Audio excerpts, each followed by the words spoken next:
Assalamualaikum warahmatullahi wabarakatuh. Kita masih melanjutkan terkait tafsiran surat Al-Baqarah. Kemarin sudah dibahas di mukaddimah kata raibah, la raiba fihi, yang artinya adalah ragu, syak, atau Az-Zamakhsyari menyebutkan artinya kholak nafs wattirabuha, kegoncangan jiwa. Itu disebut dengan raib. Jiwa tergoncang dan juga ragu dan tidak ada ketenangan. Kalau kita simpulkan arti daripada la raiba fihi di situ, yaitu yang pertama ragu, yang kedua tidak ada ketenangan, yang ketiga goncangan jiwa. Nah, itu kesimpulan keseluruhan dari arti raib ya di mukaddimah surat Al-Baqarah. Dzalikal kitabu la raiba fihi.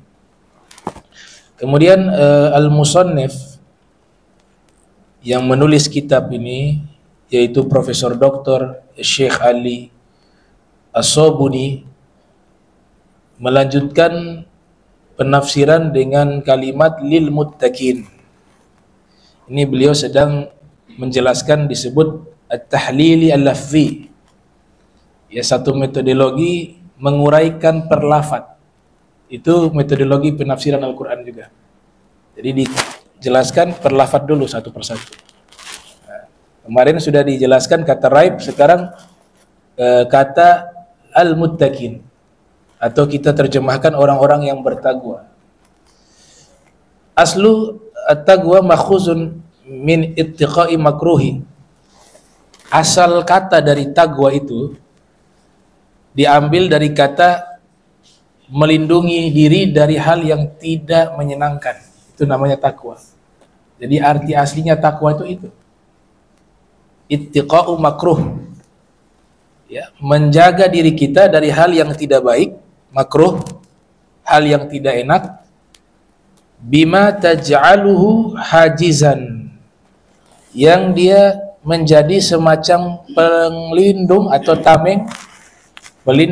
tameng di antaramu dan di antara hal tersebut. Jadi diibaratkan taqwa itu diambil juga dari kata yang sama dengan wiqayah. Wiqayah itu semacam perisai pelindung. Nah, takwa itu diambil dari kata pelindung, melindungi diri kita. Fal muttaqi huwa alladhi yafi nafsahu bima yadurruha. Maka orang yang bertakwa itu dia sedang menjaga dirinya dari hal-hal yang membahayakan dirinya. Wa huwa alladhi yattaqi 'adzaballah bi ta'atihi, yaitu dia menjaga dirinya dari azabnya Allah. Jadi berarti makna kiasan, majaz. Kita yang takwa itu taat kepada Allah. Pada waktu itu kita sedang melindungi diri kita dari murkanya Allah. Maka dinamakan dengan takwa. Wa fil hadis Rasul katakan, ini hadis istimewa karena salah satu perawinya itu Abu Nu'as, atau biasa kita kenal dengan nama Abu Nawas. Ternyata riwayat hadis tentang takwa itu salah satu rawinya lewat khalifah juga, dari khalifah Daulah Abbasiyah.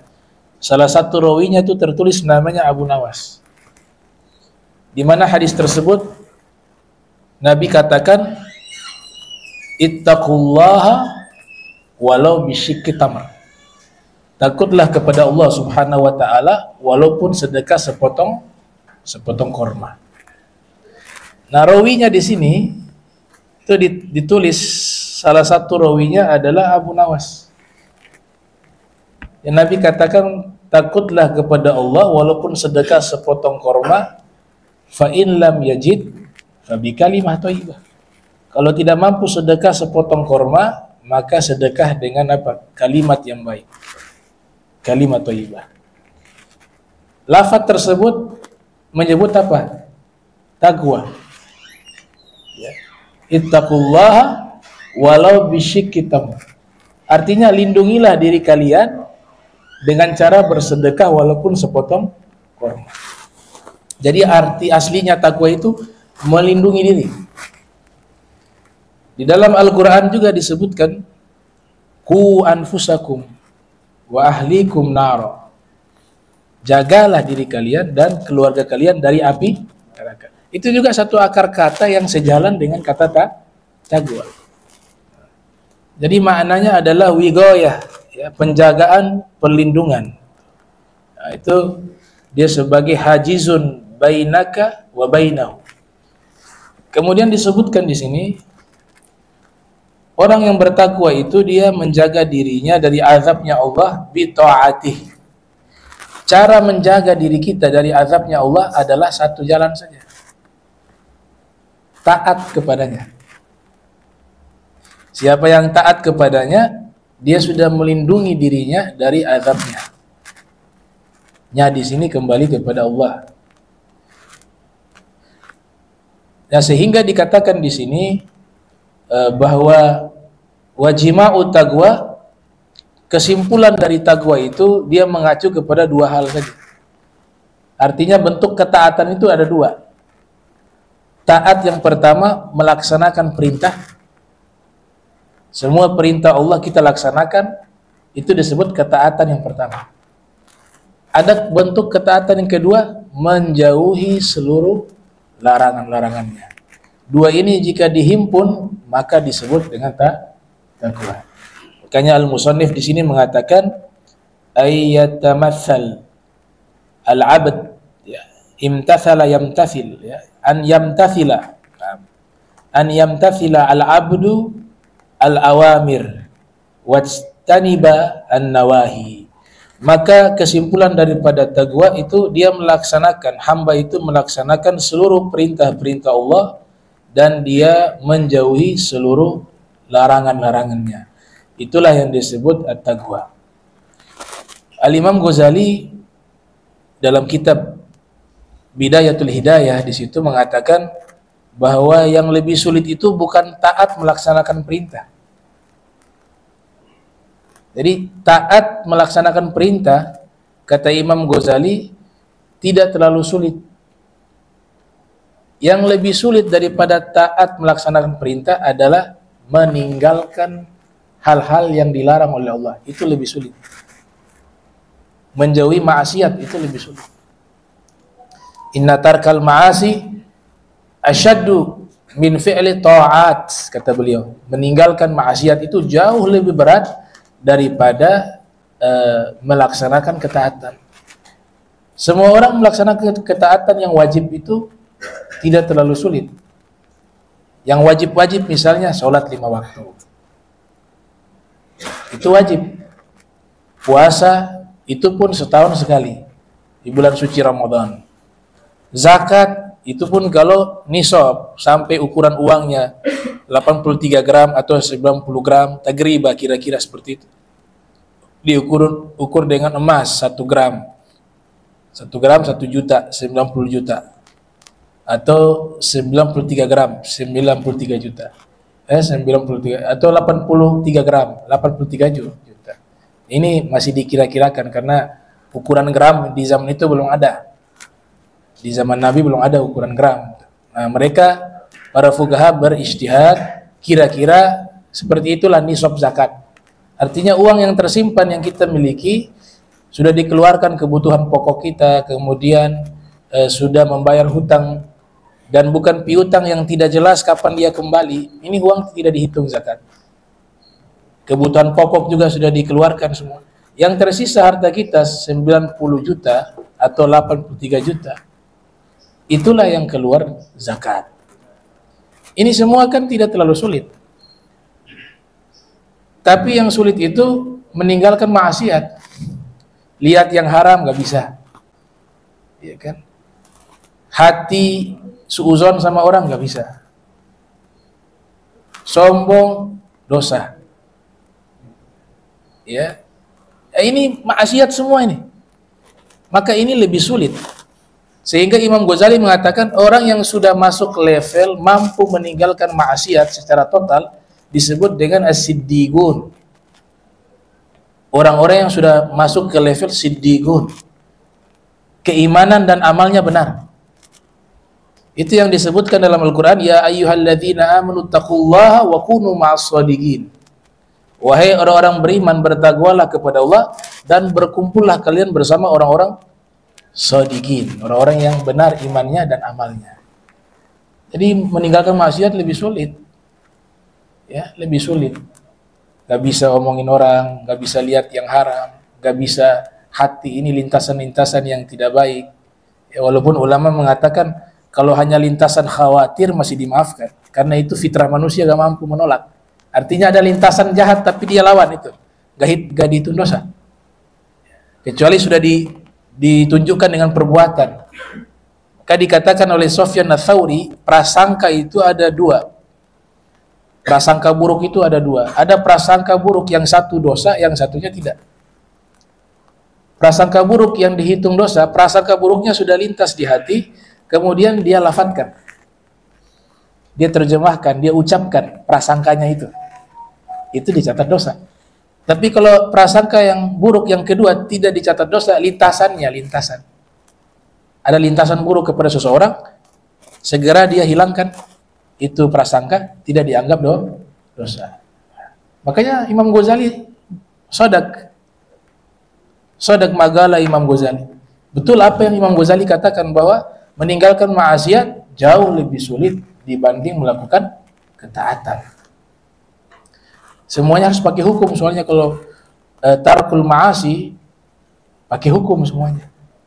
Sholat telat dosa, maksiat. Ya, jual barang timbangannya kurang sedikit, mau sengaja atau tidak sengaja. Kalau tidak sengaja ya maafu, tapi teledor kalau terus menerus. Ya, tidak sengaja itu sekali. Kalau 5 kali, 10 kali, ya tidak sengajanya dosa. Masuk kenapa dosa? Teledor. Kau dagang nih, rugikan orang. Harusnya teliti itu timbangan. Sekali aja dimaafkan. Selebihnya 10 kali, 15 kali sudah masuk bukan tidak sengaja. Masuknya kepada apa? Teledor. Teledor itu dosa. Itulah maksiat. Sulit. Tapi kalau sudah mampu menjaga ini, maka dia masuk ke level as-shadiqin, al-muttaqin, as-shadiqin, taqwa yang shadiq. Taqwa yang shadiq. Makanya ada pepatah itu mengatakan, khalli dzunub kulluha, ya, khalli dzunub kulluha, saghiraha wa kabiraha. Khalli dzunub saghiraha wa kabiraha fa huwa tuqa. Fasna kamashin fauqa ardi syauki yahdharu ma yara la tahkiranna saghiratan innal jibala minal hasar. Tinggalkanlah dosa kecil ataupun besar, itulah taqwa. Jadikan dirimu hidup di dunia seperti orang yang berjalan di atas tanah yang penuh dengan duri. Bagaimana kalau kita jalan di atas tanah yang penuh duri? Hati-hati, jangan sampai keinjak duri itu dosa. Perumpamaan dosa. La tahkiranna saghirah, la tahkiranna saghiratan innal jibala minal hasar. Jangan remehkan dosa itu sekalipun kecil. Karena gunung yang besar ini atau gunung yang besar itu dia terdiri dari batu-batu kerikil yang kecil, ditumpuk-tumpuk jadi besar. La saghirata ma'al israr wala kabirata ma'al istighfar. Gak ada dosa kecil kalau dilakukan terus-menerus. Tidak ada dosa besar jika diikuti dengan meminta ampun, istighfar kepada Allah Ta'ala. La tanzur ila khati'atin unzur ila man asaita. Jangan kau melihat kepada dosa itu kecil, tapi kau harus lihat kepada siapa kau bermaksiat. Allah yang maha besar. Inilah taqwa yang sebenarnya. Makanya sulit kalau kita mengaku diri kita taqwa itu. Ya, inna akramakum indallahi atqakum. Sesungguhnya yang paling mulia di sisi Allah yang paling bertakwa. Siapa yang berani menyatakan dirinya paling bertakwa saat ini di muka bumi ini? Nggak ada. Yang nilai takwa itu Allah, bukan makhluk. Sehingga yang layak ayat ini dinisbatkan kepada Nabi Muhammad SAW. Kalau Nabi Muhammad sudah dapat pengakuan langsung dari Allah, manusia paling bertakwa. Karena Nabi sendiri yang katakan, ana atqakum lillah. Saya adalah manusia yang paling bertakwa di antara kalian kepada Allah. Yang Nabi ucapkan itu bukan berdasarkan pribadi, personality beliau. Bukan karena nafsu beliau ucapkan itu, tidak. Tapi itu wahyu. Kalau wahyu berarti sumbernya dari Allah Subhanahu wa taala. Wa may yantiqu 'anil hawa in huwa illa wahyun yuha. Laqad kana lakum fi Rasulillahi iswatun hasanah. Wa fi riwayah uswatun hasanah. Wa ma atakum rasulu fakhuzuhu wa ma nahakum anhu fantahu. Wahyu seluruh. Tapi kita berusaha jadi orang soleh, sudah alhamdulillah, baik. Naik lagi level kedua, musleh. Dia baik, berusaha menjadi orang baik, dan mengajak orang lain jadi baik. Musleh. Nanti sudah level tertinggi, muslah. Allah yang ajak dia selalu dalam kebaikan. Allah yang bimbing dia selalu dalam kebaikan. Itu takwa. Jadi takwa itu tinggi levelnya. Makanya jangan sok-sok jadi orang bertakwa deh. Atau merasa diri jadi orang bertakwa, jangan. Imam Haddad mengatakan 1 juta umurmu, 1 juta nafasmu, 1 juta nyawamu, kau hidup 1 juta tahun, 1 juta nafas, seluruhnya kau curahkan dalam ibadah kepada Allah, itu belum bisa mencapai puncak ketakwaan kepada Allah. Sehingga jadi tawabu, jadi orang rendah hati, tidak merasa suci, tidak merasa bersih, tidak merasa hebat, tidak merasa jagoan sendiri. Jadi merendah terus. Karena puncak takwa tidak akan mungkin dicapai. Kita takwanya hanya semampu kita. Fattaqullaha mastata'tum. Bertakwalah kepada Allah semampu kalian. Itu firman. Jadi sehebat apapun kalian punya ibadah, itu semampu kalian. Standarnya ukuran kalian, bukan ukuran Allah. Sedangkan haqqa tuqatih itu, wala tamutunna illa wa antum muslimun. Ittaqullaha haqqa tuqatih wala tamutunna illa wa antum muslimun. Puncak ketakwaan itu, standar ukurannya itu penilaian Allah. Kalau penilaian Allah itu tinggi. Di antara yang sudah mencapai puncak takwa adalah Nabi Muhammad sallallahu alaihi wa alihi wasallam. Ini makna lil muttaqin. Kemudian bil ghaib. Beliau lanjutkan dengan bil ghaib. Maghaba 'anil hawas. Segala sesuatu yang tidak bisa dijangkau oleh indera. Indera rasa, indera melihat, mata, telinga, itu tidak bisa dijangkau oleh itu, disebut dengan ghaib. Kalau bahasa para ilmuwan namanya metafisika. Iya kan? Para filosof menyebut ma wara'at tabi'ah. Ya, Ibnu Rusdi dalam kitab filsafat beliau itu mengatakan namanya metafisik. Itu adalah ma wara'at tabi'ah. Segala sesuatu yang di belakang tabiat, di belakang fitrah, itu namanya metafisika. Tapi kita harus yakini sesuatu yang tidak terlihat oleh indera bukan berarti tidak ada. Karena nanti golongan filsafat dan firqah Islam ada yang mengambil pemikiran filsafat yang menyimpang. Itu masuk juga ke dalam pemikiran mulhidin. Orang-orang yang mengingkari adanya Tuhan. Menganggap sesuatu yang tidak terlihat oleh indera itu tidak ada. Ini satu hal yang sangat keliru. Banyak hal yang tidak dilihat oleh indera tapi ada. Banyak. Misalnya angin. Angin tidak bisa dilihat, tapi dia ada. Akan tetapi kita bisa rasakan keberadaannya. Kalau dia ada berhembus, kita bisa rasakan. Tapi lihat gak? Gak bisa. Tapi ada juga dirasakan tidak ada, dilihat juga tidak ada. Ruh manusia, ruh makhluk. Ruh itu ada, tapi tidak bisa dilihat dan tidak bisa dirasakan. Dia ada di tubuh kita, tapi kita untuk mendeteksi di mana dia berada tidak bisa. Di mana letak ruh? Berarti konsep yang mengatakan bahwa semua yang tidak terlihat oleh indera dan tidak dirasa oleh indera disebut tidak ada, itu konsep yang keliru. Buktinya ruh tidak dilihat oleh indera, tidak dirasa, tapi ada. Demikian juga Allah. Allah itu untuk kalangan orang awam tidak bisa dilihat. Dan memang secara nas semua manusia ataupun juga jin ataupun malaikat, nah mereka selama masih hidup di alam dunia ini atau di alam di langit, alam malakut, semua itu belum pernah melihat Allah.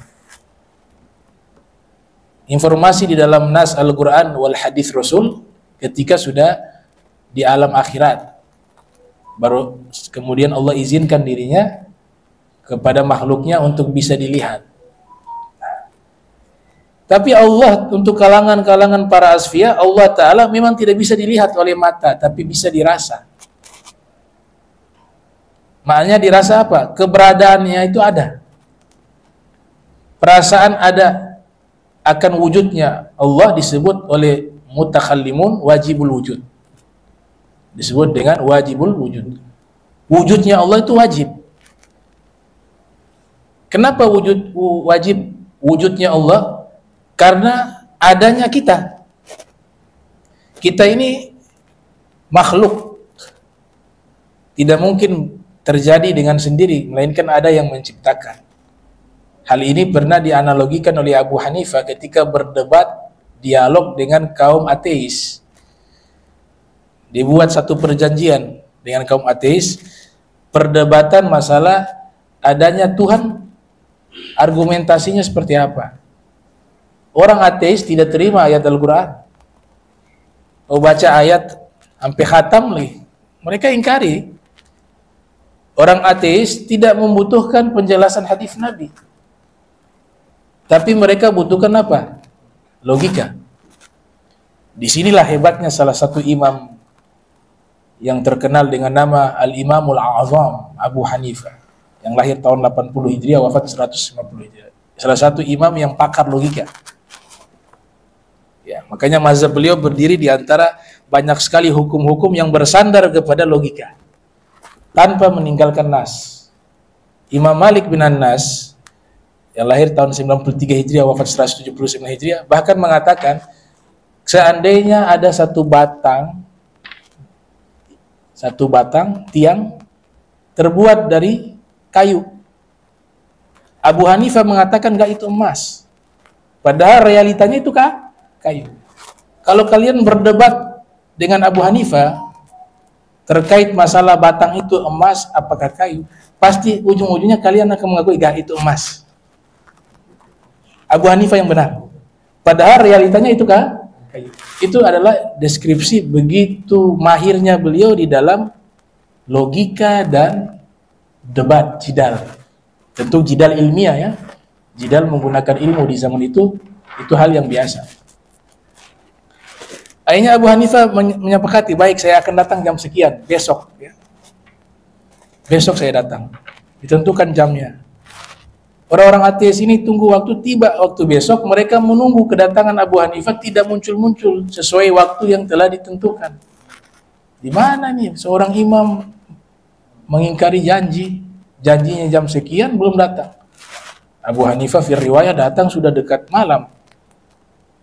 Sedangkan janjinya itu fir riwayah di waktu pagi. Mereka tunggu sampai malam. Tiba-tiba Abu Hanifah muncul. Marah nih kaum ateis. Kenapa kau sudah janji dari pagi kami tunggu tidak datang, ini datang sudah telat.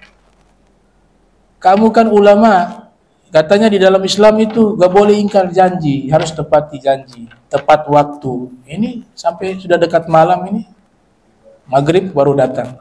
Apa kata Abu Hanifah? Ternyata di sini beliau sedang mengajak kaum ateis berpikir, berlogika. Kata Abu Hanifah, sebenarnya saya dari subuh sudah jalan. Dari subuh itu, habis sholat subuh saya sudah jalan. Untuk sampai ke lokasi ini harus menyeberangi sungai. Nah, karena saya ingin menyeberangi sungai, saya mau tunggu ada satu pohon di hadapan saya itu, saya mau tunggu ada angin yang tiup, kemudian pohon itu terlepas, jatuh, kemudian saya mau menunggu ada sambaran petir untuk menyambar pohon itu, sehingga pohon itu nanti berubah menjadi perahu. Dan saya mau nunggu juga ada angin yang tiup, sehingga perahu itu jatuh di sungai, baru saya seberangi lewat perahu tersebut. Ternyata saya tunggu sampai malam ini, gak jadi-jadi. Gak ada itu angin yang tiup pohon itu. Kata orang ateis, oh, kamu sudah gila. Kamu gila, Majnun. Mana mungkin itu perahu bisa tercipta sendiri seperti itu. Harus ada yang buat. Itu sampai mati juga gak akan ada tuh. Gak akan terjadi tuh pohon itu secara sendiri jadi perahu. Jadi sendiri perahu gak mungkin. Kata Abu Hanifah, yang lebih gila siapa? Saya atau kalian? Kalian mengatakan saya gila karena saya berkeyakinan, beranggapan bahwa perahu itu bisa tercipta dengan sendiri. Kalian mengatakan saya gila. Sekarang kalian mengingkari alam semesta dengan isinya, dia tercipta dengan sendiri, lebih gila kalian. Benar tidak? Kalau perahu saja yang sepele, yang kecil, kalian mengatakan tidak mungkin tercipta dengan sendirinya. Lantas bagaimana alam semesta yang maha besar seperti ini, maha dahsyat seperti ini, dengan penghuni-penghuninya, ada manusia, ada hewan, ada jin, ada malaikat, tata surya yang ada matahari, ada bintang-bintang, ada planet, beredar pada porosnya. Terus dia sendiri seperti itu lebih gila kalian. Bukan saya yang gila. Akhirnya semuanya syahadat di hadapan Abu Hanifah. Nah, ini luar biasa. Ya. Jadi peran logika itu sangat penting di dalam beragama. Walaupun tidak boleh kita jadikan sebagai referensi utama. Kalau itu yang kita gunakan menjadi menyimpang. Ya, akal itu sebagai pendukung sekunder saja, bukan primer. Yang primer itu adalah wahyu. Tapi perintah Al-Quran, jangan kita meninggalkan logika. Akal tetap dipakai. Gitu. Contoh sederhana, dulu ada salah satu tokoh tabi'in cerdas namanya Al-Muzani. Iyas Al-Muzani. Namanya Iyas. Fi riwayah ada yang mengatakan ini kisah Al-Imam Al-Muzani. Itu mengatakan kepada, ada orang bertanya, di agama kalian mengabarkan bahwa syaitan dan iblis itu masuk neraka, dibakar, siksaannya dengan api. Nah, ini logika yang seperti apa nih? Masa api dibakar dengan api? Ini kan tercipta dari api juga, iblis, syaitan. Kok diazab dengan api? Jadi dia berlogika seakan-akan ya api dengan api tidak akan merasakan sakit, gitu. Beliau pakai logika, gak pakai dalil. Karena beliau hadapi orang-orang yang memang tidak percaya terhadap dalil. Bukan orang beriman.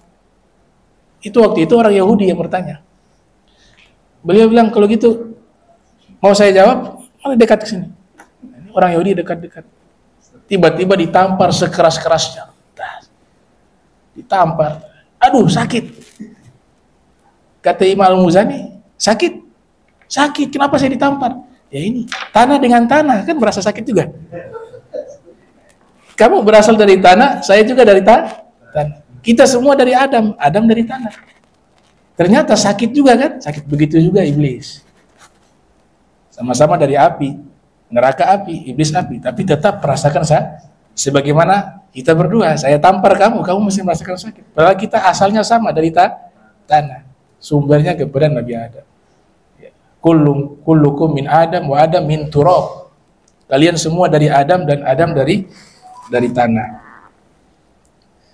Jadi metafisik, ya, metafisika namanya, sesuatu yang tidak terlihat. Wa kullu syai'in mastur fahuwa ghaib, dan segala sesuatu yang ditutup disebut dengan ghaib. Jadi yang ghaib itu bukan berarti tidak ada. Tadi sudah saya jelaskan. Kita modal saat ini karena kita tidak mungkin alami dulu nih, masih hidup. Perkara ghaib itu yang terjadi setelah kita meninggal. Sehingga yang diajarkan dalam agama kita ketika kita hidup, iman. Apa itu iman? Percaya. Tasdik. Al-iqrar bil lisan wa tasdik bil janan wa amalul bil arkan. Apa yang Nabi sampaikan benar. Perkara-perkara yang gaib diantaranya adalah kal jannah, surga. Kemudian wanar, api neraka. Wal hasyar, hari perhimpunan. Wan nashr, kebangkitan. Qala Raghib al-Asbahani, al-ghaib ma la yaqa'u tahta al-hawash. Al-ghaib ma la yaqa'u tahta al-hawas. Yang namanya ghaib adalah sesuatu yang tidak bisa dijangkau oleh indera manusia dan makhluk. Tidak bisa dijangkau. Itu kata salah satu pakar Al-Quran namanya Al-Imam Raghib al-Asbahani. Beliau punya kitab Mufradat Kosakata Al-Quran, judulnya Mu'jam Mufradat Al-Fadhil Quran Al-Karim. Salah satu ulama yang pakar di bidang kosakata Al-Quran. Al-Muflihun, kemudian tafsiran berikut Al-Muflihun, muflih, Al-Falah, Al-Fawz, Wal-Najah. Al-Muflihun artinya kesuksesan, keberhasilan. Ya qala Abu Ubaidah. Yang di sini Abu Ubaidah maksudnya Ma'mar ibn Muthanna, salah satu ulama yang menyusun ilmul bayan. Ma'mar ibnul Muthanna, namanya Abu Ubaidah Ma'mar ibnu al-Muthanna. Beliau juga menulis kitab Majazul Quran, majas-majas di dalam Al-Quran. Beliau katakan kullu man asaba syai'an minal khair fahuwa muflih. Setiap orang yang tertimpa sesuatu dari kebaikan, mereka itulah yang disebut dengan muflih. Wa qala al-Baydawi al-muflih al-faiz bil matlub. Nah, ini Imam Baydawi melanjutkan al-muflih, nanti kita bahas penjelasannya di pertemuan berikut. Karena ada sesi tanya jawab, ya persilakan ke Mas Seto. Tafadhal.